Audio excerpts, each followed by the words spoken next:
కార్యక్రమాలు చూసిన తర్వాత నేను కేంద్రంలో మంత్రులు ఇస్తామంటే మొట్టమొదటిసారిగా మళ్ళీ కేబినెట్ మినిస్టర్ గా రామ్మోహన్ నాయుడు చేశామంటే అతి చిన్న వయసులో ఈరోజు సెంట్రల్ కేబినెట్ లో ఉన్నాడు. అది ఆయన అనుభవం. ఇప్పుడే అనిత గారు చెప్పారు, ఆ రోజు ఒక టీచరు, ఈ రోజు ఒక హోమ్ మినిస్టర్. ప్రాక్టీస్ చాలా స్పష్టంగా ప్రాక్టీస్ చేసింది, కష్టపడింది, పార్టీ ఆదరించాం, అంచెలంచెలుగా ఎదిగి ఈరోజు హోమ్ మినిస్టర్ అయ్యే పరిస్థితికి వచ్చారు. ఈరోజు నేను ఒకటే మీ అందరికీ చెప్తున్నాను, కార్యకర్తే అధినేత, ఆకాశమే హద్దుగా మీరు ఎదిగే పరిస్థితి వస్తుంది. మీరు ఇప్పుడు చూశారు చంద్రశేఖర్ గారు మినిస్టర్ కేంద్రంలో. ఎన్నికల ముందు ఆయన ఒక సక్సెస్ఫుల్ ఆంటర్ప్రెన్యూర్. ఈరోజు ఆయన స్పీచ్ విన్నారు మీరు, చాలా పర్ఫెక్ట్ గా మాడ్యులేషన్స్ దగ్గర నుంచి బ్రహ్మాండంగా చేసే పరిస్థితికి వచ్చారు. ఒకరికొకరు పోటీ పడుతున్నారు. ఇప్పుడు మిమ్మల్ని అందరినీ చూసిన తర్వాత నేను కూడా పోటీ పడాల్సిన పరిస్థితి వస్తా ఉందంటే అది కాంపిటేటివ్ స్పిరిట్. ఈరోజు నేను మీ అందరికీ ఒకటే చెప్తున్నా,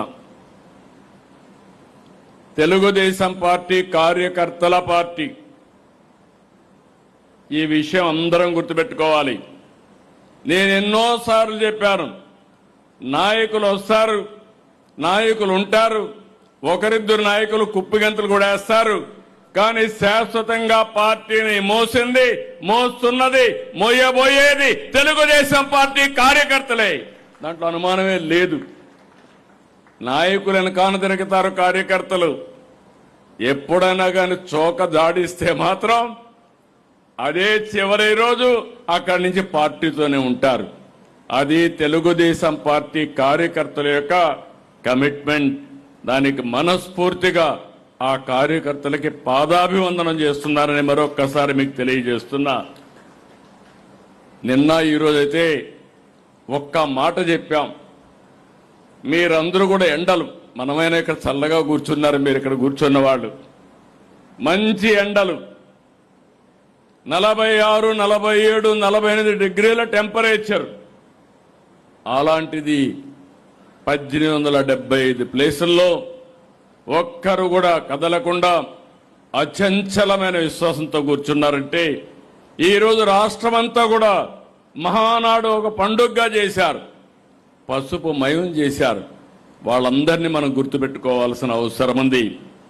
అందుకే తెలుగుదేశం పార్టీ కార్యకర్తల కోసం అనేక కార్యక్రమాలు తీసుకున్నాం. 150 కోట్ల రూపాయలు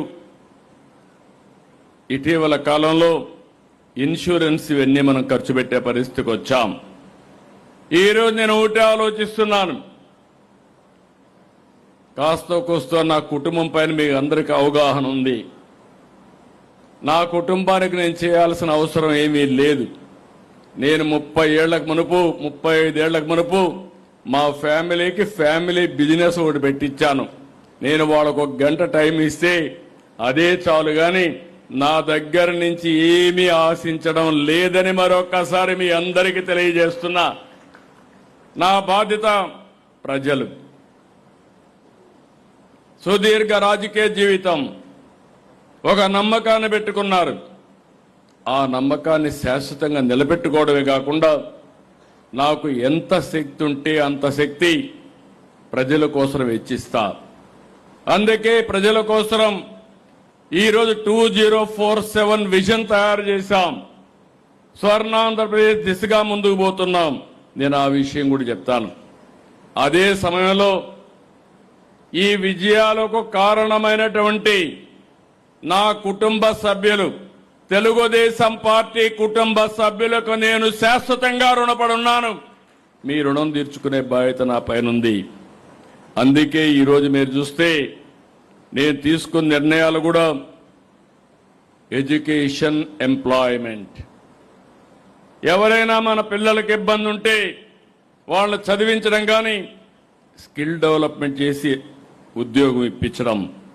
2, మన తెలుగుదేశం పార్టీ కుటుంబ సభ్యుల యొక్క ఆరోగ్యాన్ని కాపాడేట్టుగా మన యాప్లోనే పెట్టాం. మై